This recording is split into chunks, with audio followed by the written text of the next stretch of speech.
ਖਬਰਾਂ ਦੇ ਵੱਲ ਆਈਏ ਤੇ ਸ਼ੁਰੂਆਤ ਕਰੀਏ ਪੰਜਾਬ ਦੇ ਵਿੱਚ ਇਨਕਲਾਬ ਦੀ, ਸਿਆਸੀ ਇਨਕਲਾਬ ਤੋਂ, ਸਿਆਸੀ ਕ੍ਰਾਂਤੀ ਤੋਂ ਕਹਿ ਸਕਦੇ ਹਾਂ ਤੇ ਜਾਂ ਫਿਰ ਬਦਲਾਅ ਤੋਂ ਕਹਿ ਸਕਦੇ ਹਾਂ। ਵਿਧਾਇਕਾ ਦੇ ਪਤੀ ਬਾਰੇ ਦੱਸੋ ਸ਼ਰਮਾ ਜੀ, ਜਿਹਨੇ ਮਹਿਲਾ ਵਾਰਡ ਤੋਂ ਹੀ ਕਾਗਜ਼ ਦਾਖਲ ਕਰਤੇ। ਇੰਨੀ ਕਾਹਲ ਹੈ ਇਹਨਾਂ ਨੂੰ ਆਗੂ ਬਣਦੀ ਵੀ ਇੱਕ ਤਾਂ ਘਰ ਵਾਲੀ ਐਮਐਲਏ ਬਣ ਗਈ ਤੇ ਆਪ ਕੋਈ ਮਰਦਾਂ ਵਾਲਾ ਵਾਰਡ ਵੀ ਨਹੀਂ ਲੱਭਿਆ, ਔਰਤਾਂ ਦੇ ਵਾਰਡ 'ਚ ਹੀ ਕਾਗਜ਼ ਦਾਖਲ ਕਰਤੇ ਜੀ। ਇਹ ਕੀਰਤੀਮਾਨ ਕਿਹਨੇ ਸਥਾਪਿਤ ਕੀਤਾ? ਪ੍ਰਵੀਨ ਜੀ, ਬਿਲਕੁਲ ਤੁਸੀਂ ਬਦਲਾਅ ਦਾ ਜ਼ਿਕਰ ਕਰ ਰਹੇ ਹੋ। ਮੁੱਖ ਮੰਤਰੀ ਭਗਵੰਤ ਮਾਨ ਜਾਂ ਇਹਨਾਂ ਦੇ ਲੀਡਰ ਕਹਿੰਦੇ ਰਹੇ ਨੇ 70 ਸਾਲਾਂ 72 ਸਾਲਾਂ ਚ ਨਹੀਂ ਹੋਇਆ ਜੋ ਅਸੀਂ ਕਰਤਾ। ਬਿਲਕੁਲ ਉਹੀ ਕੁਝ ਹੋ ਰਿਹਾ ਜੀ ਜੀ। ਨਗਰ ਕੌਂਸਲ, ਨਗਰ ਨਿਗਮ, ਨਗਰ ਪੰਚਾਇਤ ਦੀਆਂ ਚੋਣਾਂ ਨੇ। ਚੋਣਾਂ ਲਈ ਮਾਰੋ ਮਾਰੀ ਚੱਲ ਰਹੀ ਹੈ।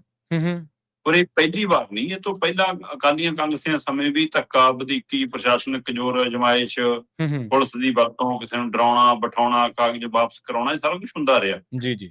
ਪਰ ਕਾਗਜ਼ ਖੋਹ ਕੇ ਭੱਜਣ ਦੀ ਕਾਰਵਾਈ, ਕਾਗਜ਼ ਫਾੜਨ ਦੀ ਕਾਰਵਾਈ ਹੈ ਨਾ, ਇਹ ਤਰੀਕਾਕਾਰ ਇਹਨਾਂ ਦੇ ਸਮੇਂ 'ਚ ਪਹਿਲੀ ਵਾਰ ਦੇਖਣ ਨੂੰ ਮਿਲਿਆ। ਮੁੱਖ ਮੰਤਰੀ ਭਗਵੰਤ ਮਾਨ ਕਹਿੰਦੇ ਰਹੇ ਨੇ ਕਿ ਅਸੀਂ ਇੰਨਾ ਕੰਮ ਕਰਤਾ, ਇੰਨਾ ਵਿਕਾਸ ਕਰਤਾ ਕਿ ਦੁਨੀਆ ਪਾਰਟੀਆਂ ਨੂੰ ਤਾਂ ਉਮੀਦਵਾਰ ਵੀ ਨਹੀਂ ਲੱਭਣੇ।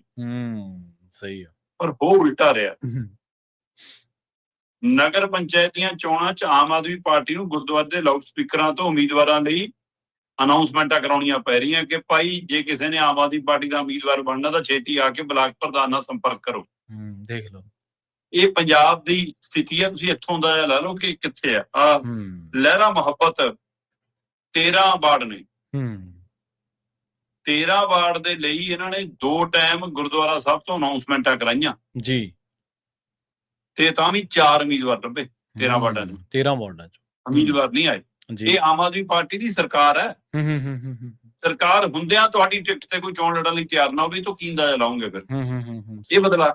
ਦੂਸਰੇ ਪਾਸੇ ਪੰਜਾਬ ਦੇ ਮੁੱਖ ਮੰਤਰੀ ਭਗਵੰਤ ਮਾਨ ਜਿਹੋ ਜਿਹੇ ਪੱਧਰ ਤੇ ਲਿਆਏ ਨੇ ਰਾਜਨੀਤੀ। ਸਹੀ ਆ।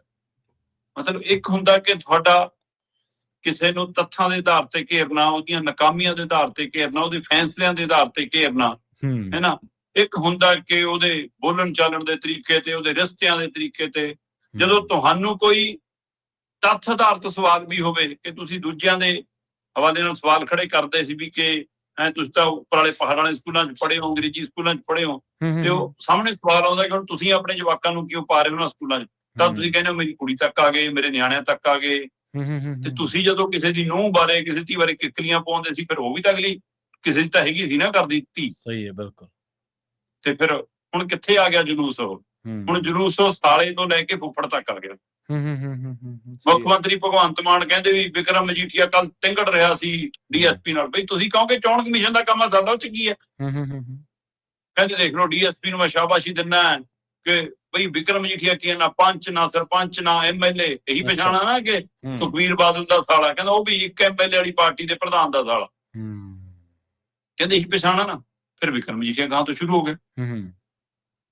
ਕਹਿੰਦਾ ਜੀ ਠੀਕ ਆ, ਮੈਂ ਸਾਡਾ ਭਾਈਆ ਲੱਗਦਾ ਤੇ ਮੈਂ ਸਾਲਾ ਉਹਦਾ, ਤੇ ਤੁਹਾਡੀ ਵੀ ਭੈਣ ਆ, ਤੁਸੀਂ ਵੀ ਵਿਆਹੀ ਹੋਏ, ਤੁਸੀਂ ਵੀ ਸਾਲੇ ਲੱਗਦੇ ਹੋ ਕਿਸੇ ਦੇ। ਸਹੀ ਹੈ। ਤੇ ਜੇ ਇਹ ਗੱਲ ਹੈ, ਕਹਿੰਦਾ ਫਿਰ ਚਲੋ ਮੈਂ ਤਾਂ ਫਿਰ ਵੀ ਸਾਲਾ ਹੈਗਾ। ਤੁਸੀਂ ਦੱਸੋ ਕੇਜਰੀਵਾਲ ਤੁਹਾਡਾ ਫੁੱਫੜ ਲੱਗਦਾ? ਉਹਦੇ ਉਹ ਵੀ ਸਰਪੰਚ ਨਹੀਂ, ਪੰਚ ਨਹੀਂ। ਮਤਲਬ ਭਾਸ਼ਾ ਦਾ ਪੱਧਰ ਕਿਹੋ ਜਿਹਾ ਲਿਆਂਦਾ ਸੀ। ਸਹੀ ਹੈ, ਬਿਲਕੁਲ। ਕਿੱਥੋਂ ਤੱਕ ਆ ਗਏ ਆ, ਕਿੱਥੋਂ ਤੱਕ ਆ ਗਏ। ਔਰ ਇਹ ਚੋਣਾਂ ਦੇ ਵਿੱਚ ਇਹ ਅਸੀਂ ਦ੍ਰਿਸ਼ ਦੇਖ ਰਹੇ ਹਾਂ। ਟਕਰਾਅ ਵਾਲੇ ਦ੍ਰਿਸ਼, ਚਾਹੇ ਉਹ ਜੀਰੇ ਵਾਲਾ ਹੈ ਨਾ, ਜੋ ਬੋਲੀ ਜਾਂਦੇ ਉਹ ਹੋਵੇ, ਚਾਹੇ ਰਾਜਾ ਬੜਿੰਗ ਕਿਤੇ ਖੈਬੜਦਾ ਦਿਖਦਾ, ਕਿਤੇ ਵਿਜੇ ਸਿੰਘਲੇ ਨੂੰ ਭੱਜਣ ਨੂੰ ਥਾਂ ਨਹੀਂ ਮਿਲਦੀ, ਹੈ ਨਾ। ਇਹ ਸਾਰੀਆਂ ਸਥਿਤੀਆਂ ਪੰਜਾਬ ਦੇ ਵਿੱਚ ਦ੍ਰਿਸ਼ ਦਿਖ ਰਹੇ ਨੇ।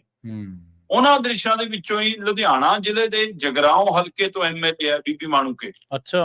ਉਹਨੇ ਦਿਖਾਤਾ ਸਾਹਮਣੇ ਲਿਆ ਕੇ ਸਾਨੂੰ। ਐਨਆਰਆਈ ਚੰਗੇ ਜਾਣੂ ਨੇ ਬੀਬੀ ਤੋਂ। ਬਿਲਕੁਲ। ਸਰਬਜੀਤ ਕੌਰ ਮਾਣੂਕੇ, ਉਹਨਾਂ ਦਾ ਘਰ ਵਾਲਾ ਹੈ ਜੀ ਸੁਖਵਿੰਦਰ ਸਿੰਘ ਬਿੱਲਾ। ਠੀਕ ਹੈ ਜੀ। ਉਹਨਾਂ ਨੇ ਜਗਰਾਓਂ ਦੇ ਨਗਰ ਨਿਗਮ ਦੀਆਂ, ਨਗਰ ਕੌਂਸਲ ਦੀਆਂ ਚੋਣਾਂ ਦੇ ਲਈ ਵਾਰਡ ਨੰਬਰ 1 ਤੋਂ ਕਾਗਜ਼ ਦਾਖਲ ਕਰਤੇ। ਠੀਕ ਹੈ ਜੀ। ਹੁਣ ਉਹ ਕਾਗਜ਼ ਰੱਦ ਹੋ ਗਏ। ਅੱਛਾ। ਅਧਿਕਾਰੀ ਕਹਿੰਦੇ ਵੀ ਇੱਥੋਂ ਤਾਂ ਸਿਰਫ ਬੀਬੀਆਂ ਲੜ ਸਕਦੀਆਂ, ਤਾਂ ਮਹਿਲਾ ਵਾਲੀ ਰਾਖਵਾਂ। ਕੀ ਐਮਐਲਏ ਨੂੰ, ਬੀਬੀ ਐਮਐਲਏ ਨੂੰ ਪਤਾ ਹੀ ਨਹੀਂਗਾ ਕਿ ਵਾਰਡ ਨੰਬਰ ਮੇਰਾ 1 ਰਾਖਵਾਂ ਜੀ? ਕਿਉਂ ਇੰਨੀ ਅਨੁਭੋਲ ਹੈ, ਇੰਨੀ ਅਣਜਾਣ ਹੈ? ਕੀ ਕਾਗਜ਼ ਭਰਾਉਣ ਵਾਲਿਆਂ ਨੇ, ਕਾਗਜ਼ ਚੈੱਕ ਕਰਨ ਵਾਲਿਆਂ ਨੇ, ਕਾਗਜ਼ ਲੈਣ ਵਾਲਿਆਂ ਨੇ ਕਿਸੇ ਨੇ ਵੀ ਨਹੀਂ ਦੇਖਿਆ ਕਿ 1 ਨੰਬਰ ਤੋਂ ਭਰ ਰਹੇ ਨੇ ਜਨਾਬ, ਜਾਂ ਐਮਐਲਏ ਦਾ ਘਰ ਵਾਲਾ ਇਸ ਲਈ ਪਈ ਸਿਰਫ ਸਲਾਮ ਠੋਕਣੀ ਆ, ਕਾਗਜ਼ ਲੈ ਕੇ ਰੱਖ ਲੈਣੇ। ਉਹ ਜਦੋਂ ਜਾਂਚ ਹੋਈ ਹੋਣੀ ਤਦ ਪਤਾ ਲੱਗਿਆ ਹੋਣਾ ਜੀ। ਤੇ ਇਹੀ ਨਹੀਂ, ਸਵਾਲ ਤਾਂ ਇਹ ਤੋਂ ਵੱਡਾ ਕਿ ਜੇ ਨਹੀਂ ਪਤਾ ਤਦ ਭਰੇ ਜਾਂ ਪਤਾ ਸੀ ਤਾਂ ਭਰੇ। ਕਿ ਵੀ ਮੈਂ ਤਾਂ ਐਮਐਲਏ, ਮੇਰੇ ਲਈ ਰਾਖਵਾਂ ਕਰਨ ਦਾ ਕੀ ਮਸਲਾ? ਸਹੀ ਹੈ। ਇਹ ਤਾਂ ਆਮ ਲੋਕਾਂ ਲਈ ਹੋਊਗਾ ਨਾ, ਸਾਡੇ ਲਈ ਕੀ ਹੈ? ਕਿ ਜੇ ਅਸੀਂ ਰਾਜਾ ਬੜਿੰਗ ਜਿਹੜਾ ਕਹਿੰਦਾ ਮੈਂ ਐਮਪੀਆਂ ਨੂੰ ਦੱਸਣਾ ਪੈਂਦਾ ਪੁਲਿਸ ਵਾਲਿਆਂ ਨੂੰ, ਜਿਸ ਵਿਕਰਮ ਜੀਠੇ ਨੂੰ ਦੱਸਣਾ ਪੈਂਦਾ ਕਿ ਮੈਂ ਪਹਿਲਾਂ ਐਮਐਲਏ ਮੰਤਰੀ ਨੇ, ਮੇਰੀ ਘਰ ਵਾਲੀ ਐਮਐਲਏ ਹੈਗੀ ਆ। ਜੇ ਪੁਲਿਸ ਦੇ ਅਧਿਕਾਰੀ ਇਹਨਾਂ ਵੱਖ-ਵੱਖ ਪਾਰਟੀਆਂ ਦੇ ਲੀਡਰਾਂ ਦੀ ਪਰਵਾਹ ਨਹੀਂ ਕਰਦੇ, ਉਹ ਆਮ ਲੋਕਾਂ ਦੀ ਕੀ ਪਰਵਾਹ ਕਰਦੇ ਹੁਣ ਇੱਥੋਂ ਅੰਦਾਜ਼ਾ ਲਾ ਲਓ। ਸਹੀ ਹੈ, ਬਿਲਕੁਲ। ਤੇ ਉਸੇ ਤਰ੍ਹਾਂ ਨਾਲ ਫਿਰ ਇਹ ਸਮਝੀ ਹੋਣੀ ਕਿ ਨਿਯਮ ਤਾਂ ਆਮ ਲੋਕਾਂ ਲਈ ਨੇ, ਸਾਡੇ ਲਈ ਥੋੜਾ ਨੇ। ਅਸੀਂ ਕੀ ਪਰਵਾਹ ਕਰਦੀ ਨਿਯਮਾਂ ਦੀ? ਹੋਣਾ ਮਹਿਲਾ ਰਾਖਵਾਂ ਕਰਨ ਵਾਲ ਦੂਆਂ ਲਈ, ਹੋਣਾ ਸਾਡੇ ਲਈ ਥੋੜਾ। ਸਹੀ ਹੈ। ਪਰ ਹੁਣ ਕਾਗਜ਼ ਰੱਦ ਹੋ ਗਏ। ਠੀਕ ਹੈ, ਅਫਸਰਾਂ ਨੇ ਇੰਨਾ ਕੁ ਤਾਂ ਸ਼ਰਮ ਮੰਨੀ ਕਿ ਉਹਨਾਂ ਨੇ ਸਿੰਘ ਨੂੰ ਕੌਰ ਨਹੀਂ ਬਣਾਇਆ, ਨਹੀਂ ਤਾਂ ਉਹ ਕਹਿੰਦੇ ਕਿ ਕੋਈ ਨਾ ਬਿੱਲਾ ਜੀ ਬਿੱਲੀ ਬਣ ਜਾਓ ਤੇ ਅਸੀਂ ਤੁਹਾਡੇ ਕਾਗਜ਼ ਮਨਜ਼ੂਰ ਕਰ ਲੈਂਦੇ ਹਾਂ। ਸੋ ਇਹ ਇੱਥੋਂ ਤੱਕ ਮਤਲਬ ਕਿ ਅਸੀਂ ਲਿਆਂਦੀ ਹੈ ਰਾਜਨੀਤੀ। ਪਰ ਸਹੀ ਹੈ, ਕੱਲਾ ਮਾਮਲਾ ਇਹੀ ਨਹੀਂਗਾ। ਜਿਹੜੀ ਗੱਲ ਤੁਸੀਂ ਕਰ ਰਹੇ ਸੀ ਉਹ ਤੋਂ ਵੀ ਵੱਡੀ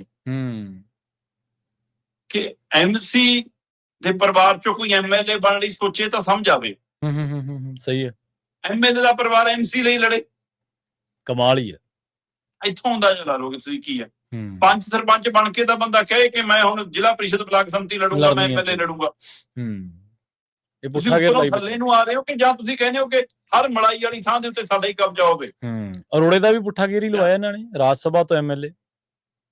ਇਹੀ ਤਾਂ ਗੱਲ ਹੈ ਨਾ। ਸੋ ਇਸ ਲਈ ਇਹ ਸੋਚਣ ਦੀ ਲੋੜ ਹੈ ਕਿ ਇਹ ਕਿੱਧਰ ਨੂੰ ਜਾ ਰਿਹਾ ਸਾਰਾ ਵਰਤਾਰਾ। ਇਹ ਲੁੱਟਣ ਦੀ ਕਵਾਇਦ, ਖਾਣ ਦੀ ਕਵਾਇਦ, ਉਹਦੇ ਵਿੱਚ ਫਿਰ ਦੇਖਣੋਂ ਵੀ ਹਟ ਜਾਂਦਾ ਕਿ ਅਸੀਂ ਕਿਹੜੇ ਕੋਣ ਤੋਂ ਚੋਣ ਲੜਨ ਜਾ ਰਹੇ ਹਾਂ। ਸੋ ਵਾਰਡ ਨੰਬਰ 1 ਤੋਂ ਜਨਾਬ ਨੇ ਕਾਗਜ਼ ਭਰੇ ਸੀ, ਕਾਗਜ਼ ਰੱਦ ਹੋ ਗਏ। ਹੁਣ ਕੱਲ ਨੂੰ ਕਿਤੇ ਇਹ ਨਾ ਕਹਿੰਦੇ ਰਹਿਣ ਕਿ ਦੇਖੋ ਜੀ ਸਾਡੇ ਤੇ ਦੋਸ਼ ਲਾਈ ਜਾਂਦੇ ਆ, ਕਾਗਜ਼ ਰੱਦ, ਕਾਗਜ਼ ਰੱਦ। ਇਹ ਦੇਖ ਲਓ ਜੀ ਤਾਂ ਸਾਡੀ ਐਮਐਲਏ ਦੇ ਘਰ ਵਾਲੇ ਦੇ ਵੀ ਕਾਗਜ਼ ਰੱਦ ਹੋ ਗਏ। ਹੁਣ ਤੁਸੀਂ ਦੱਸ ਵੀ ਦਿਓ ਕਿ ਭਾਈ ਉਹ ਜਨਾਨੀਆਂ ਦੇ ਮਹੱਲੇ 'ਚ ਬੜਾ ਨੁਕਰਦਾ ਸੀ। ਸਹੀ ਹੈ। ਇਸ ਲਈ ਇਹ 173 ਬੰਦਿਆਂ ਦੇ ਕਾਗਜ਼ ਰੱਦ ਹੋਏ ਨੇ। ਇਹ ਇੱਥੋਂ ਦਾ ਲਾ ਲਓ ਕਿ ਕਿੰਨੀ ਧੱਕੇਸ਼ਾਹੀ ਸ਼ਰੇਆਮ ਚੱਲ ਰਹੀ ਹੈ। ਜੀ ਬਿਲਕੁਲ, ਨਵੀਆਂ ਮਿਸਾਲਾਂ ਪੈਦਾ ਕਰ ਰਹੇ ਨੇ, ਨਵੇਂ ਰਿਕਾਰਡ ਪੈਦਾ ਕਰ ਰਹੇ ਨੇ। ਅਕਾਲੀਆਂ ਨੂੰ, ਕਾਂਗਰਸੀਆਂ ਨੂੰ ਝੇਡਾਂ ਕਰਦੇ ਹੁੰਦੇ ਸੀਗੇ ਵੀ ਉਹਦਾ ਮੁੰਡਾ ਵੀ ਫਲਾਣੇ ਥਾਂ ਦੇ ਉੱਤੇ, ਉਹਦੀ ਘਰ ਵਾਲੀ ਵੀ ਫਲਾਣੇ ਥਾਂ ਦੇ ਉੱਤੇ। ਹੁਣ ਆਪ ਵੀ ਇਹ ਤਾਂ ਹੀ ਚੱਲ ਰਿਹਾ। ਆਪ ਵੀ ਤਾਂ ਬੀਬੀ ਵਿਧਾਇਕਾ ਪਤੀ ਨੂੰ ਐਮਸੀ ਜਾਂ ਹੋਰ ਇਲੈਕਸ਼ਨ ਜਿਹੜਾ ਉਹ ਲੜਾਈ ਜਾਂਦੇ, ਮਹਿਲਾ ਵਾਰਡ 'ਚ ਹੀ ਲੜਾਈ ਜਾਂਦੇ ਆ।